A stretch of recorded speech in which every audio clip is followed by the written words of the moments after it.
All right. First of all, I'd like to thank y'all for resisting the temptation to skip out on lunch or take a 2 o'clock flight. So it's good to see the numbers that are still here after lunch. I know these last days of the conference can be kind of interesting. It's unfortunate that Rob Thomas is not here, because what I'd like to do right now is I'd like to swear that I am not an infidel. I repeat, I am not an infidel. I do believe there is a real threat. I do believe that dead rats will be floating in your swimming pools, that there is an imminent mudslide waiting to happen.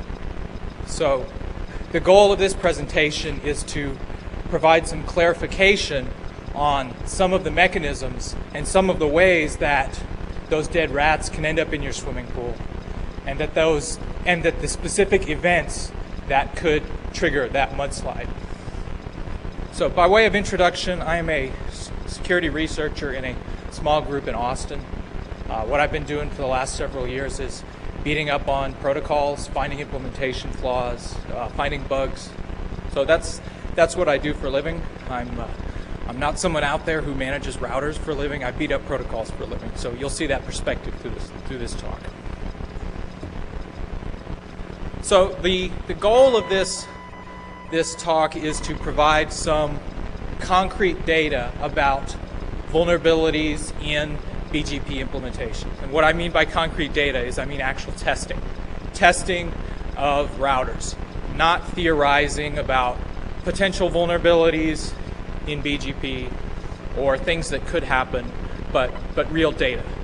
And the way that you do that is you get a bunch of routers in the lab, you write attack tools, you come up with a set of attacks, and you execute them, and then you come up with the findings. So in this talk, I'm going to give you a summary of the vulnerability testing we've done on a variety of implementations over the last few months. We'll plug those findings into an analysis of BGP best common practices, and the section on best common practices is many of the same things you've heard over and over again in this NANOG talk and in previous NANOG talks. But I'll factor in the difficulty required to conduct specific attacks and the sorts of access that are required to achieve that objective. And by way of caveat, I'd like to say up front that the focus of this presentation is actually on exploiting BGP, not on what you can do with a compromised router. So what are the actual risks if you try to attack a BGP process on a router on port 179? So if you look at the threat models that were outlined earlier this morning, a lot of this would fit into the packet injection or wiretapping that was on Steve's. And then I'll also provide some real-world data that can give us some clues on whether or not some of these best common practices in terms of locking down VTY access, SSH, HTTP, things like that, and also what is the behavior of BGP implementations out there in the wild. And there are some interesting comparisons between that behavior that we observed in the wild and what we observed in the lab. So I've got a lot of content. I need to move on. So as you well know, secure BGP, like secure DNS, has popped up on the radar of leading policymakers. Both of those protocols made it into the national strategy, and there's a lot of information out there about vulnerabilities in BGP and what can be done with BGP. Unfortunately, some of it does not seem to be based on any real empirical data, meaning it's not based on testing actual routers. So one of the goals of this presentation is to help clarify some of those issues. And another problem is that there are a lot of folks talking in sometimes vague terms about security holes or security vulnerabilities without specifically identifying what sorts of vulnerabilities those are. And that's another goal I attempt to address in this presentation. So, what do I mean by vulnerabilities? One of my pet peeves is people using the word vulnerability in a fuzzy way or not knowing what they're talking about. Typically, when I think about a vulnerability, there are basically three classes of vulnerabilities. You can have design vulnerabilities, And as you well know, TCP/IP by design has no security. You can tear down TCP sessions by spoofing resets. BGP, as you well know, without some of the security enhancements, has no built-in security. So those are design vulnerabilities. Implementation vulnerabilities, on the other hand, are when a process or an application does not do what it's supposed to do. These are typically based on coding errors. And buffer overflows are probably the most common or the commonly reported form of implementation flaws. And another and probably perhaps the most important vulnerability would be misconfiguration. Default passwords of Cisco, inability to do any sort of ACLs, things like that. Those would be examples of misconfiguration vulnerabilities. And it's important to make this distinction because, and those of you that were at the security BOF last night found out that vulnerability disclosure and reporting and notification is a very interesting area with lots of issues. So whether or not you're talking about a design vulnerability or misconfiguration or an implementation vulnerability can make a difference in terms of notification and disclosure. And basically an upfront caveat is that I am not going to be disclosing any specific product vulnerabilities. I will be discussing in general terms some vulnerabilities that were discovered. I'm not going to name any vendors, and I'm not going to talk about any exploit codes. So don't raise your hand after this and say, hey, I'm from vendor A, did you test my product? Because I'm either going to have to lie or say no. I'm not sure which is worse. And another caveat is that we did, and I'll go into more detail in the presentation in a little bit, but we did generate a set of BGP test cases similar to those released by a group in Finland with the Proto Suite, and we have provided those to CERT. Okay, so what did we do with our testing? Basically, many of the apparent security problems in BGP are related to insecurity of TCP, lack of authentication, lack of access control, things like that. So we started out with TCP. If you're an attacker, the first thing you're going to go after, or at least one of the first things that I'm going to try to go after if I'm a remote attacker, is I want to see what I can do with that TCP stack on port 179. Another area of testing was to determine the robustness of common BGP implementations by sending various sorts of malformed messages. Then we also tested sections of the BGP Attack Tree that several of us developed last fall. This work is the culmination of an effort that started 8 or 9 months ago within Cisco to basically lay out a comprehensive and systematic set of attacks against BGP and to turn that into some actual lab testing that could be verified and that could be reproduced. So last fall, Sean Convery and I and Dave Cook developed the BGP Attack Tree, and I believe it's in draft status for RPSec, and it may have already expired. And then the third part of this was to basically look at administrative ports out there and look at the behavior of common BGP speakers out there on the internet.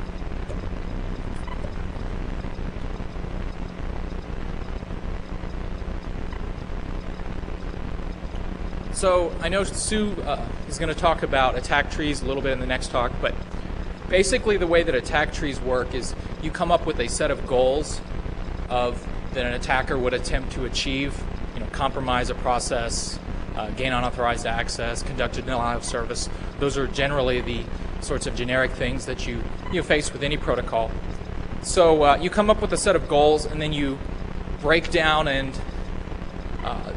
each of these goals into sub-goals as means of achieving the parent goal. So in the draft Convery BGP attack last fall, we came up with 3 categories of goals.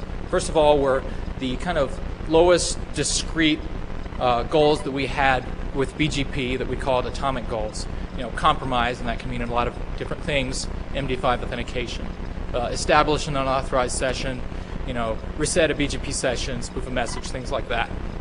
Then you use a combination of these atomic goals to carry out more sophisticated and complex attacks.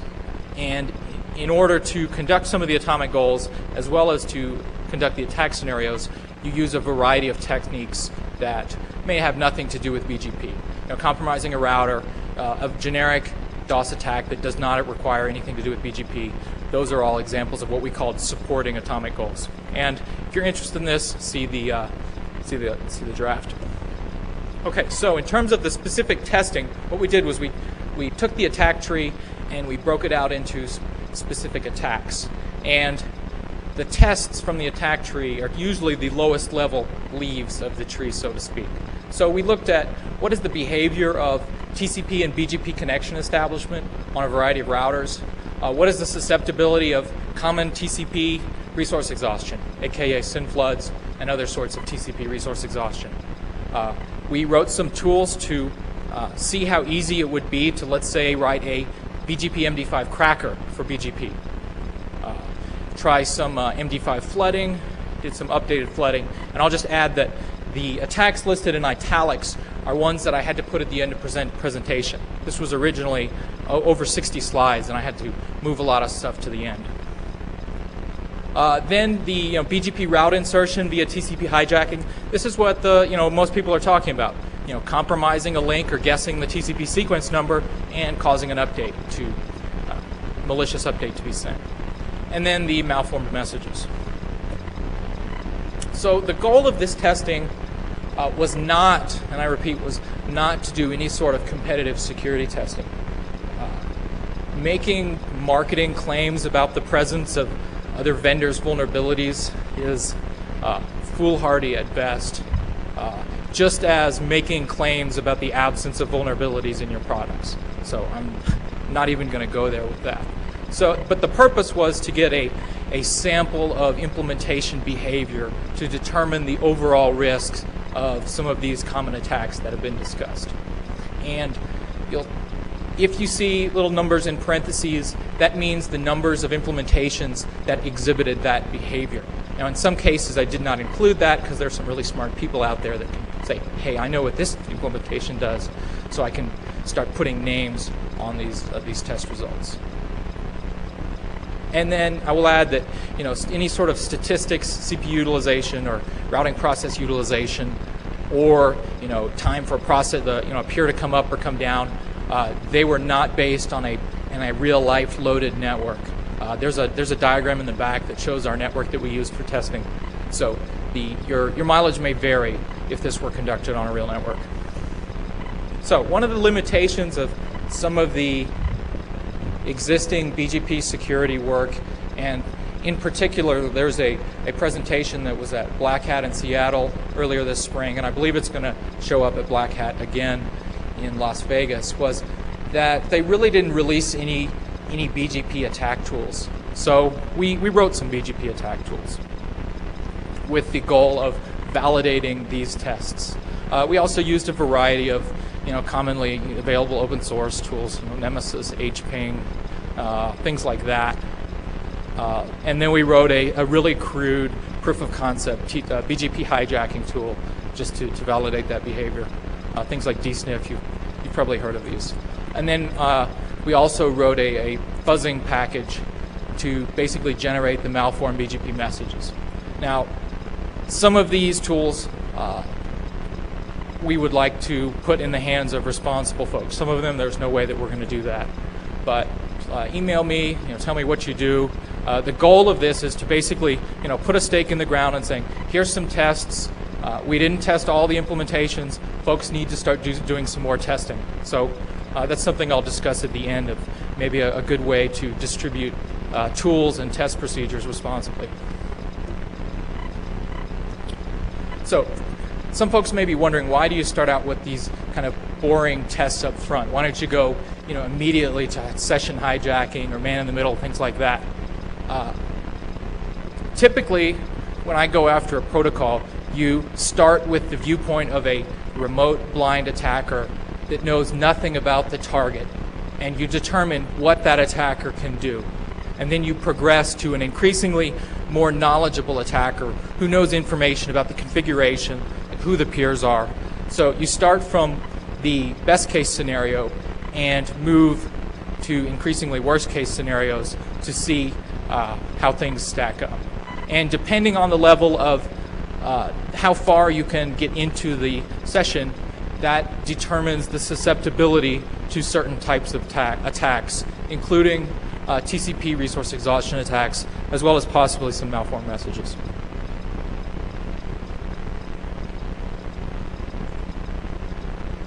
So one of the interesting things that I used to do security testing for Cisco. Now I'm in a research group, and other folks do that sort of product testing. But at most, I would get exposed to maybe 1 or 2 implementations of, let's say, IPsec or IKE or something like that. But this was very interesting because I saw 7 different implementations, and there was a great variety of behavior in terms of how these implementations responded to different messages. So if we start out the worst case, with sending a SYN from a non-configured peer, meaning you have not configured a peering session, and look at what the response is to sending that SYN. One of the implementations did what probably I would consider the best thing, to silently drop. 3 of them sent a reset ACK. That's okay. Several of the implementations also SYN-ACKed. So those implementations that SYN-ACKed, you could use traditional port scanning tools to determine BGP speakers. Now, if you spoof a SYN from an established peer, and there is already, and by established peer I mean there's a peer that's configured and the session is active, the behavior is as follows. Most of the implementations send a reset ACK, and that's the good thing to do. A few of them happily SYN-ACKed, so that leads to some exposures that I'll talk about a little bit later. Now, if we send a BGP open from a non-configured peer, most of them reset the session immediately. That's a good thing. Silently reset.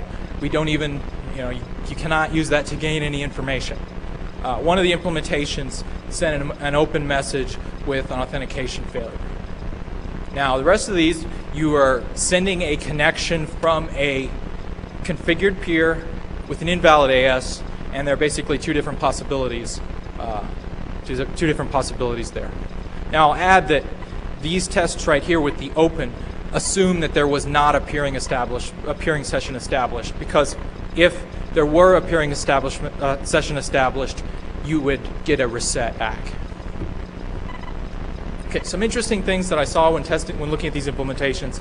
Some of them had basically no delay at all, where I could just send open, open, open, open, open, and do some sort of flooding attack with BGP opens. Other of them would wait 60 seconds or several minutes before allowing me to send an open again.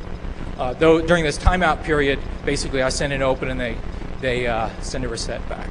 So that has some implications. It made some testing difficult on our part when we were sending large numbers of invalid messages, but that does have some implications.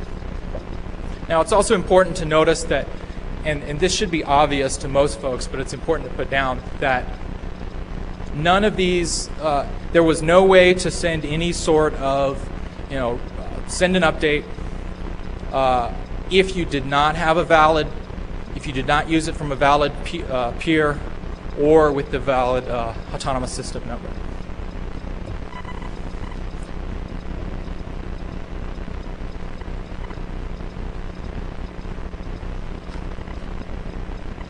Okay, so TCP resource exhaustion are just common TCP attacks, SYN flooding. And you may be wondering, well, why test this? This is about BGP.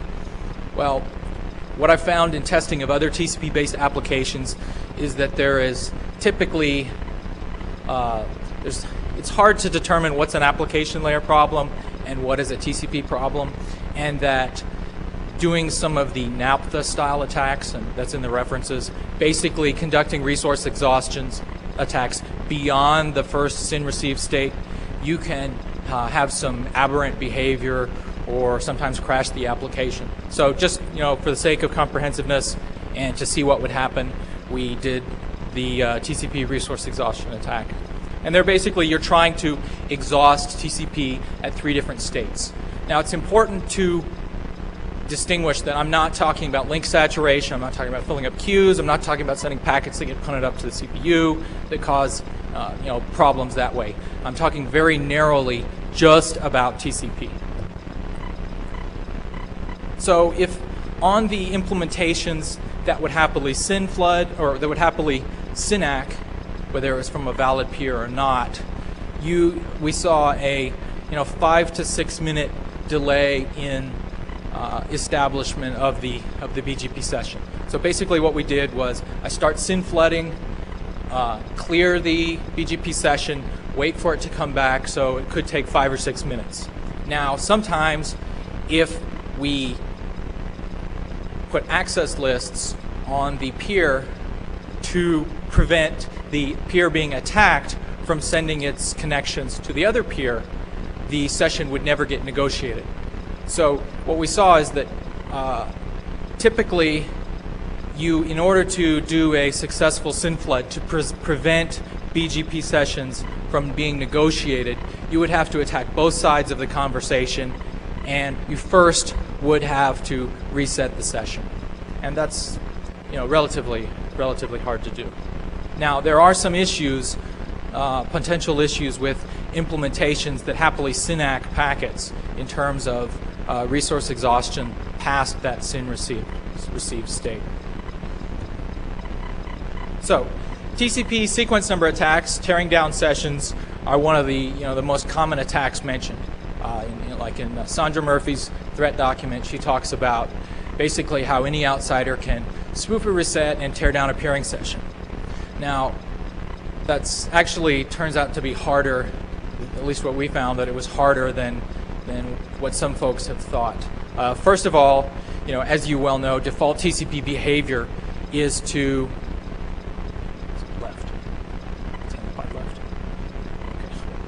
Okay, so TCP sequence number behavior of typically if you want to reset a session, you need to get the source ports, source destination port, get the source destination IP right, and the sequence number right. We wrote a little tool that did that, and as you can see, you could bring down the session. Now, this is some math that shows basically how difficult it is to conduct a blind spoof, assuming that you have a good sequence number randomization routine in your stack.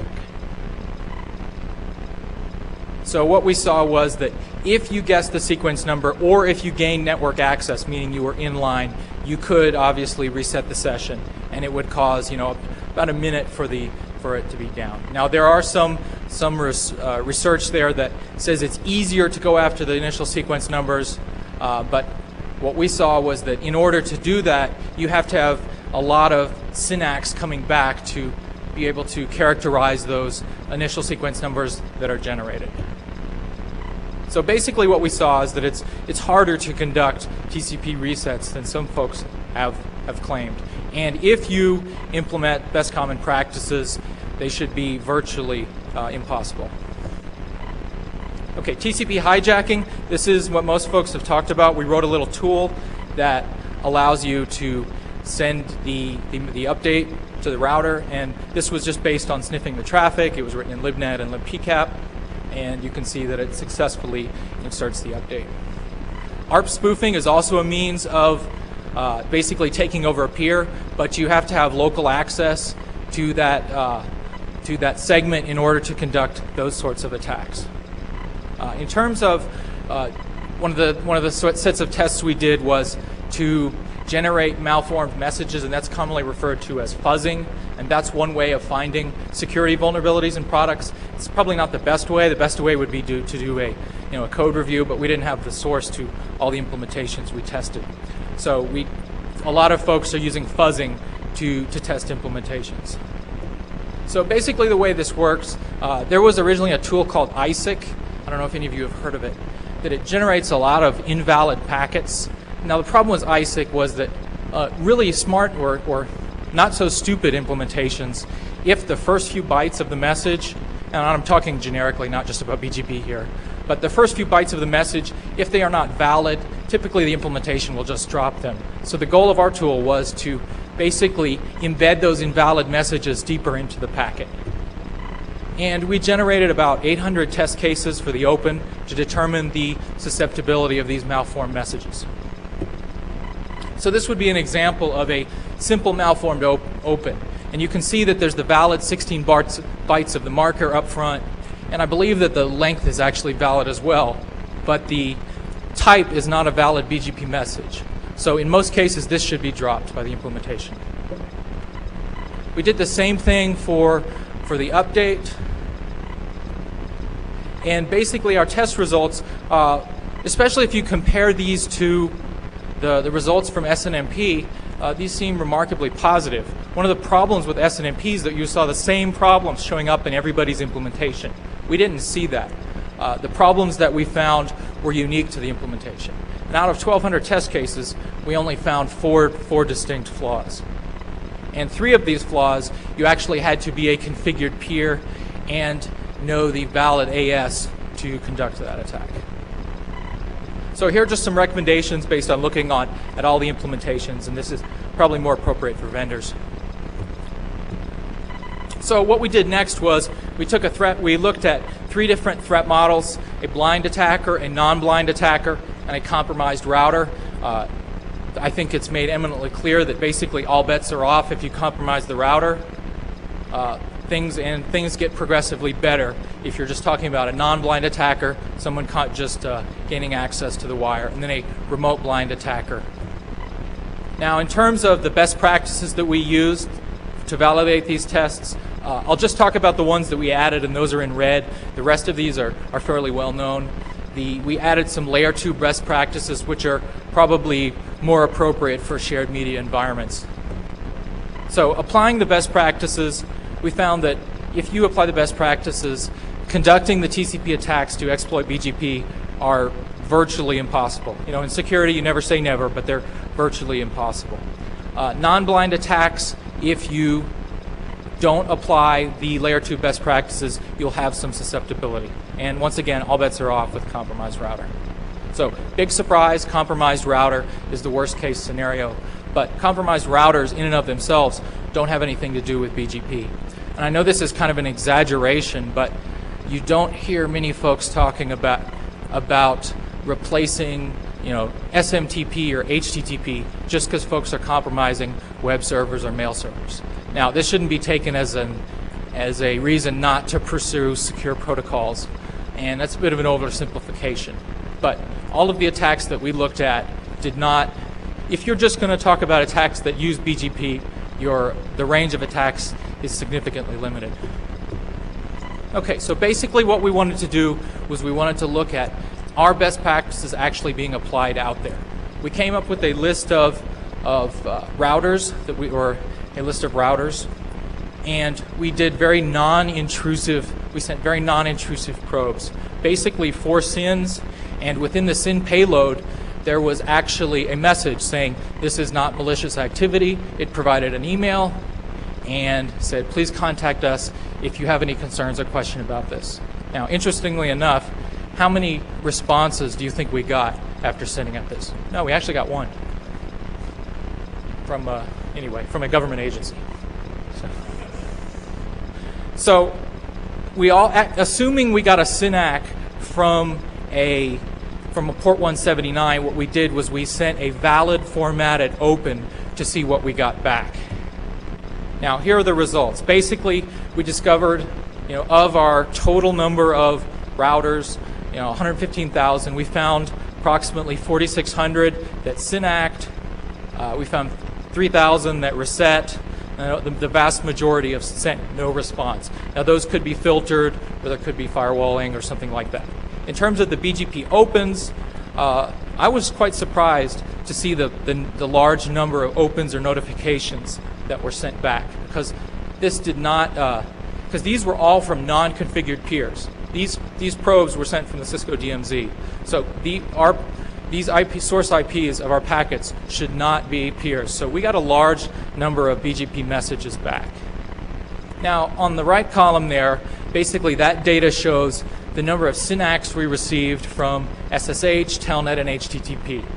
And in total, we found of the 115,000 routers, and I'm using routers in quotation marks, 16,000 had some sort of administrative access.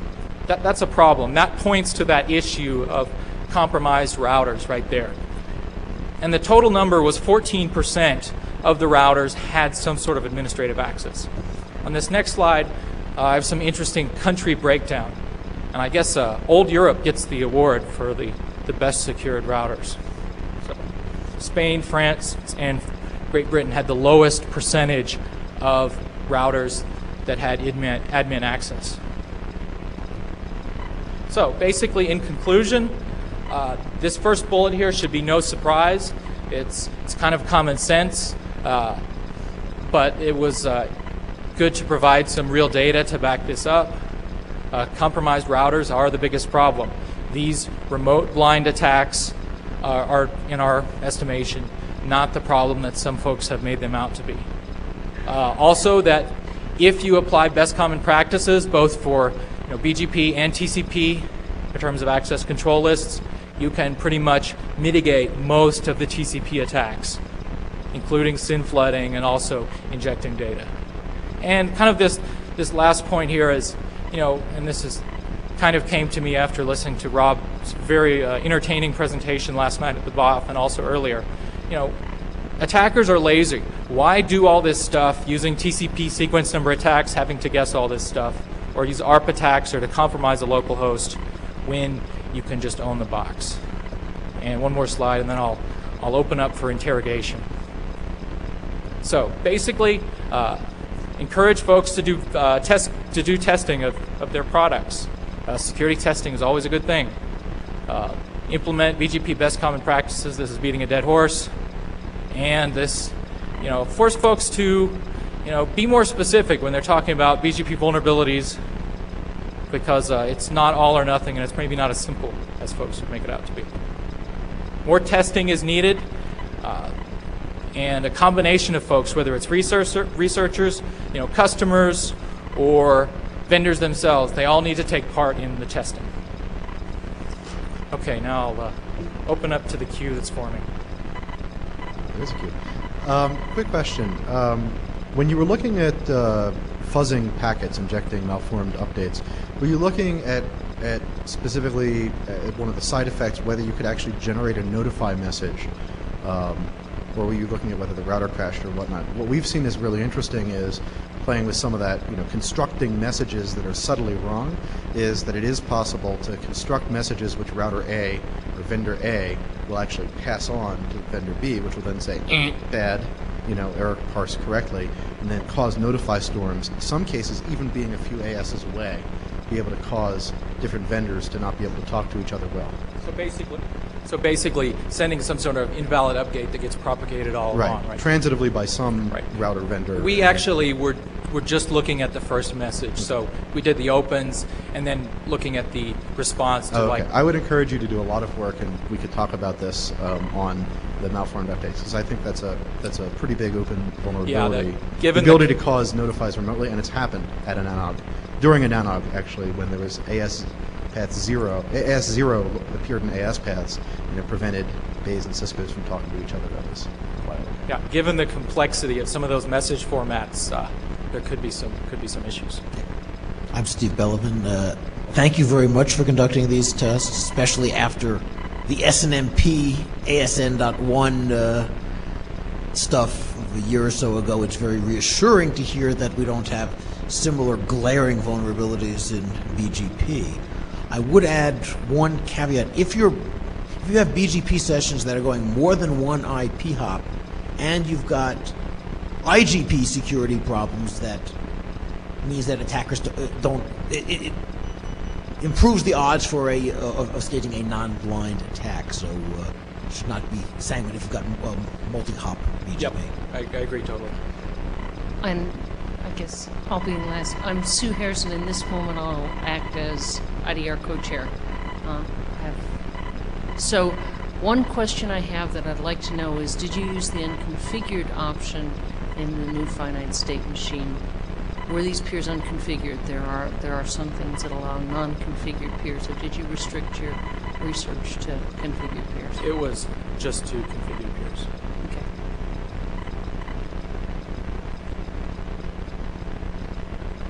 I'll be available offline if anybody wants to chat about this stuff. Thanks.